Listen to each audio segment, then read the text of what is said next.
Robin Gibb looked like the quiet twin, the gentle voice behind Bee Gees classics.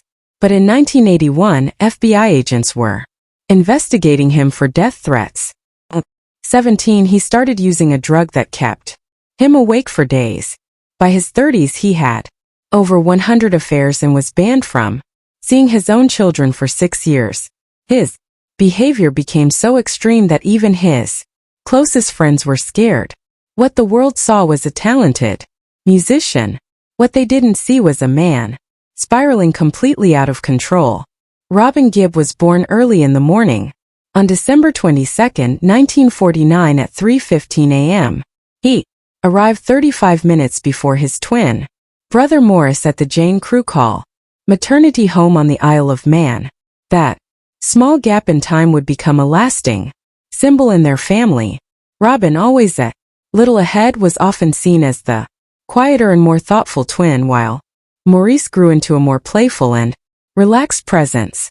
Their father, Hugh, hasted the hospital floor while their mother, Barbara, struggled through the long labor. The family later joked that Robin set the rhythm for the Bee Gees even before Maurice took his first breath.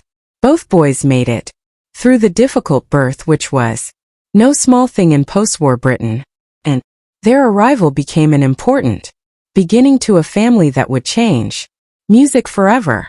The Gibb boys were born into music. Their father, Hugh, was a drummer and band leader, often playing in clubs across England and Scotland. He wasn't famous, but he was known, and his love for performing filled their home. Barbara had a beautiful voice and sang with bands herself. At night, when most families were asleep, the Gibb house was alive with jazz rhythms and melodies. The boys heard this music even before they could talk. As they grew, they soaked it in. Their parents didn't push them, but the music was always there. This wasn't just a family with a record player. It was a family built on sound. But the Gibb brothers weren't always angels. In Manchester during the mid-1950s, they were known as troublemakers. Barry, Maurice, and Robin got into all kinds of mischief. They skipped school, broke into shops, and even started small fires around the neighborhood. They once set fire to a billboard and a mailbox. Their behavior scared the neighbors and embarrassed their parents, who tried to keep them on the right path. Robin was once dragged home by the ear after being caught red-handed. It was wild, chaotic, and could have ended badly. But music soon gave them something else to focus on, something bigger than trouble. One of Robin's neighbors, Marie Beck, remembered a moment that stayed with her for life. Robin was just a boy, maybe 8 years old, sitting in her living room. Out of nowhere, he announced, "We're going to be rich one day. We're going to form a band." Everyone laughed at first, but he meant it. There was something in his voice that didn't sound like a joke. As the years passed and the Bee Gees filled radio stations around the world, Marie often told that story. That little boy with big dreams had spoken the truth. In 1958, things got worse for the Gibb family. Money was tight and hope was running out. Manchester was cold, gray, and full of struggle. So Hugh and Barbara made a bold move. They signed up for a government program and packed up the family to start over in Australia. The trip took nearly 2 months by sea. They arrived in Redcliffe on September 1, 1958, with little more than faith and a few suitcases. Everything was unfamiliar, but the sun was warmer, the people kinder, and the dream somehow felt more alive. Within weeks, the boys were performing at the local speedway, standing on the back of a truck and singing between races. Crowds didn't clap. They threw coins. The boys dodged bikes and collected money off the dirt track. And for the first time, they were getting paid to perform. It was a man named Bill Good who saw something in them. He worked at the speedway and had an eye for talent.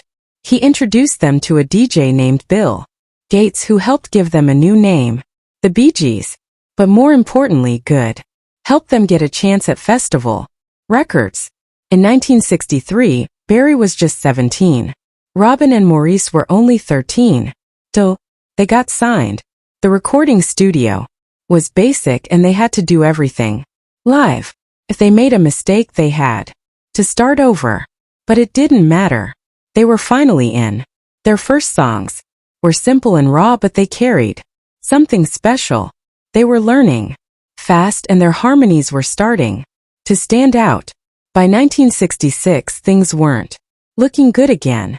Festival was thinking about dropping them, but in a tiny studio run by AIE Barn they worked day and night. Then everything changed. Barry wrote Spicks and Specks and the song hit a nerve. It shot up to number 4 on the national chart and even reached number 1 in some places. Suddenly the Bee Gees were everywhere. That haunting harmony, that sadness in the lyrics. It was different from anything else out there. People remembered it. It didn't just save their career in Australia. It made them stars. As their music took off, so did their faces. Television loved them. They appeared on shows like Anything Goes and Cotty's Happy Hour. They were so young. They needed school permission slips just to perform. Their dad was now their manager, driving them to sets and helping them rehearse. Across Australia, people began to know them not just by name but by sight. The Bee Gees were no longer a mystery band. They were the boys everyone watched each week from their living rooms. But even with all that fame, they knew Australia was only the beginning. In late 1966, they decided to go back to England.